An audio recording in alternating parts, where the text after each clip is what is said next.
Boa tarde, gente, tudo bem? A gente vai corrigir agora a atividade de língua portuguesa, tá bom? Que foi a atividade de quarta-feira. Vocês tinham que fazer a leitura, né, dos contos, mais uma vez, dos contos de assombração. E depois vocês tinham que se atentar mais a esse conto, A Velha de um Olho Só, para poder fazer a atividade 3.b, né, do projeto Contos de Assombração. Essa atividade 3.b, vocês deveriam, né, montar um esquema gráfico, né, de acordo com os dados do conto, né? Então, a Pro pediu para que vocês retomassem o conto, prestando atenção nos elementos que eram pedidos nesse esquema gráfico, né? E se vocês prestaram bastante atenção, esse esquema gráfico, na verdade, é como se fosse um resumo do conto, né? Do que acontece no conto. Então, vamos lá. A Pro fez aqui, né? Para vocês. Então, o título, A Velha de um Olho Só. Então, personagens, né? O que vem aqui. Então, a velha e as características. Então, de acordo com o conto, tem uns 2 metros, é esguia e fina, ou seja, é bem magrinha, poucos dentes, poucos fios de cabelo. Um outro personagem, né? Gente, não é porque aqui no esquema aparece só 2, que no conto necessariamente tinha que ser só 2, tá? Às vezes, por exemplo, poderia ser 3, né? Aí a gente ia acrescentando aqui do lado, tá bom? Então, o outro personagem que aparece é o André. Qual a característica dele? Bom, pelo conto, a gente vê que ele é um rapaz, né? Um rapazinho, como a velha o chama. Então, a gente não sabe se ele é alto, se ele é baixo, se ele é magro, se ele é gordo, como que ele é fisicamente, né? Quais são essas características dele mais minuciosas, mais detalhadas, a gente não tem esses dados, tá bom? Agora, o enredo, que é a história. Então, a situação inicial, como se inicia esse conto, como que é o início desse conto.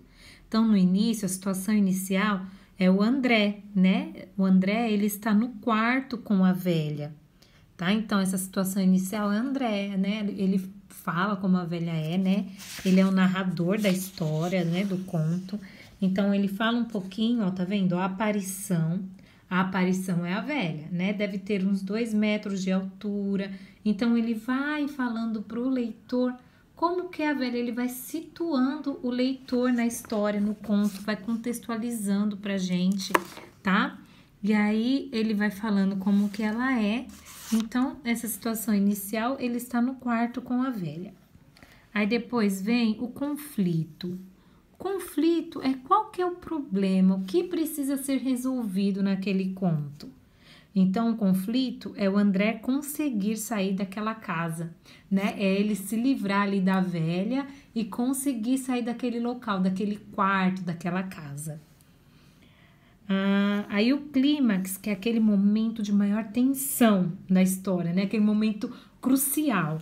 Então, é o André, né? Quando o André tem a chance de sair do quarto, quando o gato arranha o rosto da velha. Então, tem um momento que o gato arranha o rosto da velha e isso faz com que o André consiga fugir. E o desfecho, como termina esse conto? O André muda os ponteiros do relógio lá da casa, a velha desaparece e ele vai embora.